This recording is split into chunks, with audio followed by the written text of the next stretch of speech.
नमस्कार, मैं हूं विवेक शर्मा। पंजाब केसरी नवोदय टाइम देख रहे हैं आप। भारत के लिए खुशी भरी खबर है और ये खबर आई है यूएन से।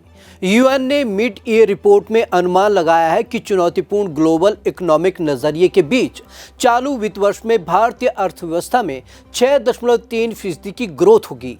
भारत की इकोनॉमी तेजी से ग्रो करने वाली है। रिपोर्ट में क्या है खास?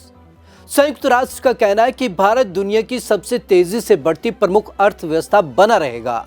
चीन, अमेरिका और यूरोपीय संघ सभी इसके पीछे रहने वाले हैं।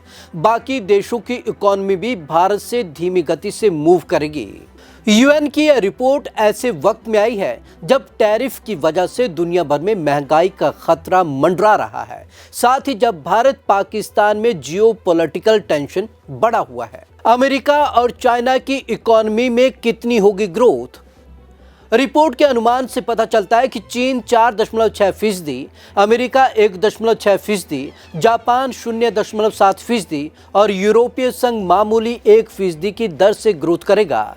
जर्मनी में -0.1% की नेगेटिव ग्रोथ होने का अनुमान है। फिर भी डेवलपमेंट अनुमानों को पहले के आंकड़ों की तुलना में 30 बेसिस पॉइंट से नीचे संशोधित किया गया है। रिपोर्ट में कहा गया है कि ग्लोबल इकोनॉमी में धीमी ग्रोथ के संकेत दिखाई दे रहे हैं, जिसका कारण बढ़ते व्यापार पर तनाव और नीतिगत अनिश्चितताएं हैं। भारत की इकोनॉमी में क्यों आएगी इतनी तेजी? WSP ने हाल ही में अपने 2026 के अनुमान को 30 बेसिस पॉइंट से घटाकर 6.4% कर दिया है। इसके बावजूद भारत कंजप्शन और सरकारी एक्सपेंडिचर की बदौलत सबसे तेजी से बढ़ने वाली प्रमुख अर्थव्यवस्थाओं में से एक बना हुआ है। 2025 के लिए संयुक्त राष्ट्र की विश्व आर्थिक स्थिति और संभावनाओं की रिपोर्ट के अपडेट ने बढ़ते व्यापार तनाव और नीति अनिश्चितताओं का हवाला देते हुए वैश्विक आर्थिक स्थितियों पर सतर्क नजरिया रखा है। टैरिफ डाल रहा असर। रिपोर्ट में गौर करने वाली बात यह है कि संयुक्त राज्य अमेरिका के बढ़ते टैरिफ से व्यापारिक निर्यात पर दबाव पड़ रहा है। मजबूत नीति खपत, ठोस पब्लिक निवेश और मजबूत सर्विस एक्सपोर्ट आर्थिक विकास के प्रमुख चालक होंगे। भारत में बेरोजगारी का स्तर स्थिर।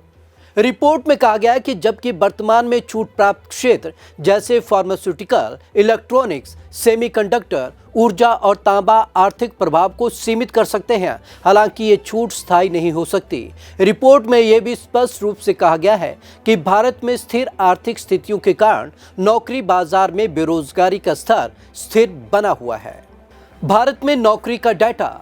15 मई 2025 को जारी सरकारी आंकड़ों के अनुसार पहली बार मासिक आधार पर गणना की गई थी। देश की बेरोजगारी दर इस साल अप्रैल में 5.1% दर्ज की गई। आपको हमारी ये रिपोर्ट कैसी लगी? कमेंट बॉक्स में जरूर कमेंट करें। विवेक शर्मा को दीजिए इजाजत। नमस्कार।